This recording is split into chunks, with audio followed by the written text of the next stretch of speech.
जिन संस्थाओं पर बच्चों का भविष्य संवारने और उन्हें शिक्षित करने की जिम्मेदारी होती है, अगर वही जगह अनैतिक गतिविधियों का केंद्र बन जाए तो शिक्षा व्यवस्था की गंभीर स्थिति का अंदाजा लगाया जा सकता है।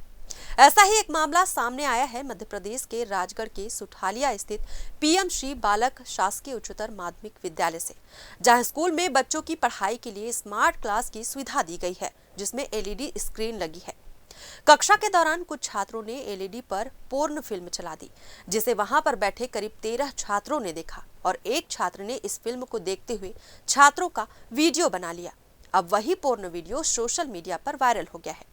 इस मामले में प्राचार्य हेमंत यादव ने बताया कि वे 12 मई 2025 को प्राचार्य बने थे, जबकि ये वीडियो 6 से 8 महीने पुराना है और पिछले प्राचार्य के कार्यकाल का है।